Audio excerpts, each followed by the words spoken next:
As part of our Innocence Project series, tonight we're covering a case out of Columbus, Ohio. After 16 years behind bars, Richard Horton is getting a second chance to clear his name. Richard was convicted of armed robbery back in 2006 and sentenced to 23 years in prison. He's always maintained his innocence, and now, thanks to new DNA evidence, he'll get that chance to prove it with a new trial. He was released from prison late last week as he awaits his day in court. With me now is Richard himself, along with his attorney from the Ohio Innocence Project, Brian Howe. I appreciate both of you for being here. I'm not sure, Richard, who is that with you? This is my wife with me. Your wife. Well, I'm glad to have your wife along with you. Glad to see you all. All right, Richard, listen, it's been less than a week since you were released from prison. Just walk us through that moment when you were no longer confined by prison walls and all of the emotions that came with finally being home. First of all, I'd like to thank my higher power. And the moment it was something that I tried to envision during some of my darker times of being in prison. Just try to focus on the positive and the emotions. It was pure joy. It was good to have my family there. It was good to have Brian there. It was good to have some of the students there who worked on my case throughout the years, and just be able to express their gratitude and shine the light on the Ohio Innocence Project at the same time. I'm always curious when we tell these stories of people who've spent so much time in prison and when they finally get out, I'm always curious to know what the first thing, you did after stepping outside of those walls. Just really simple. Just went out to eat with Brian and some of the students and my wife and some of my family members. Nothing extravagant. Just really wanted to connect with my family. I'm not really one for the limelight.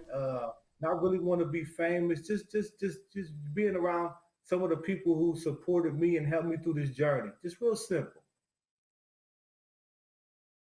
Simple is always good. Listen, Brian, walk us through the basic facts of Richard's case and how he got convicted of a crime you both say that he didn't do. Sure. Well, first of all, Yodit, thank you so much for having us on. This case came out of an armed robbery in 2004 in Columbus, Ohio. A man and woman were robbed inside their home by a man wearing a gray hoodie, sort of pulled up tight over his face, and who shot the male victim in the leg with a 9mm pistol. At the time, the only piece of physical evidence recovered by police at the scene was the 9mm cartridge casing from the gun. There was a fingerprint on that casing, but in 2005, 2006, the ridge detail was not sufficient to do a comparison. Mr. Horton did put forth an alibi, and as you said, he steadfastly maintained his innocence, but he was convicted on the basis of the victim's eyewitness identification. So DNA evidence the technology just wasn't there in 2006? I mean, we hear about these stories, like I said, on a weekly basis where DNA seems to be the evidence that now opens the floodgates. And we're talking about cases, trials in the 80s, right? Early 90s. We're talking about 2006, though. Right. Well, this is really just how far the science has come. And I mean, that's a part of the story. So in 2004, it was possible to get DNA testing on things, obvious things like blood, bodily fluids, things like that. We are talking about DNA from a person who deposited skin cells, presumably on that casing when they touched it.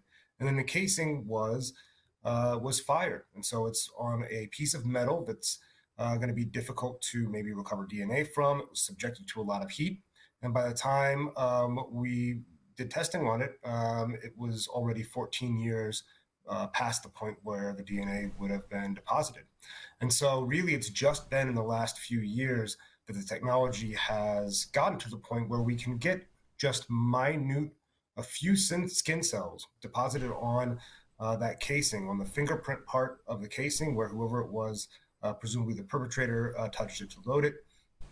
that's enough to get almost a complete DNA profile. That wouldn't have been possible even 5 years ago, 6 years ago, and it is possible today. Richard, what was it like for you having to serve those 16 years in prison for a crime that you say you didn't commit? It was definitely an emotional roller coaster.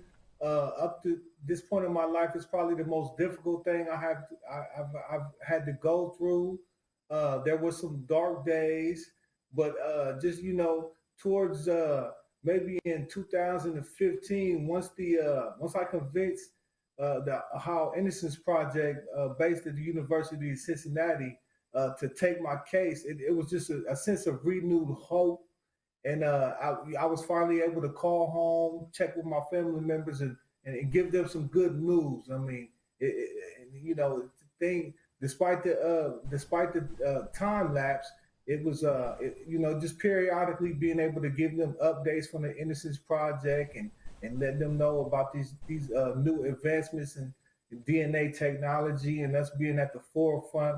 It just, some of those dark days, they just gradually started getting better, lighter, and it started to get, more easier. I'm not a bitter person, so that helped a lot also. Mm-hmm. That's very important. Brian, how did the Innocence Project get involved with Richard's case, and what's going on with this pending trial now, this new trial? Prosecutors now have that DNA evidence. They're still willing to move forward? So the Innocence Project accepts cases from all over the state of Ohio, but we've had over 10 to 12,000 requests for assistance since 2003, and only accepted a very small number of those for litigation. I think less than 50, I would say. And so what happened in this case was the case was assigned to law students. This is a clinic at the University of Cincinnati College of Law. It was students who investigated the case. It was students who read transcripts, got police reports. And it was students who had done some of the research on these cutting edge DNA technologies that led us to believe that it may be possible to get DNA from the person who committed this crime in this case. And so really the students, I think, played a large role in getting us where we are today.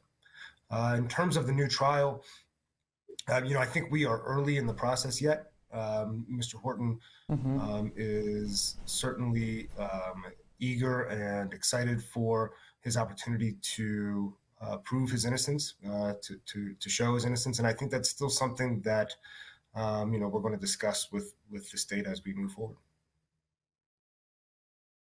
And I don't mean to say that Richard has to prove his innocence. I mean, essentially that's what we're saying, yes. But no, it's on the state to prove that Richard committed this crime. But he's getting the opportunity to hold the state to their burden of proof. Richard, do you feel unsettled? Do you feel like, yes, I'm home, but there might be a chance that I may have to go back? Absolutely. There's joy and there's reality to the situation. But I feel confident in the Ohio Innocence Project. I feel confident in Brian. And, as we all know, the system is not perfect, especially for a Black man in America. But I'm the type of person just look at the cup half full. It's a half full type of situation. And I'm just so happy that the judge gave me this opportunity. I'm just going to ride the wave, man, of positive right now. Well, God willing, if this trial does acquit you of all of these charges, or if the prosecution doesn't want to move forward with it, what do you want to do in life? What's next for you? It's really not all about me. I would like to shine the light on the Ohio Innocence Project. I think it's important to get out there and speak and let the world know that we have a great organization like this. People like Brian, with a heart of gold, that's willing to fight for you. I don't think it's really so much about me. I think it's more about the message. I just really want to do my part in getting the message out there, man. To if you got something that you believe in, man, just never give up. Just never give up, man. I know it get hard sometimes, but just never give up. Jeanette, I'd like to hear from you. What's it like having, your husband home? It's amazing. It's just so, I don't even have words for it. It's amazing because it's been so hard. It's been really hard, but we made it, and it's just been amazing to have him home. Well, listen, Richard Horton, Brian Howe, I'm sorry, Jeanette, thank you so much for your time tonight. Richard, we're wishing you continued strength through all of this and all of the best. And Brian, please keep us, updated on this. We definitely want to circle back and find out how all of this unfolds. Thank you all.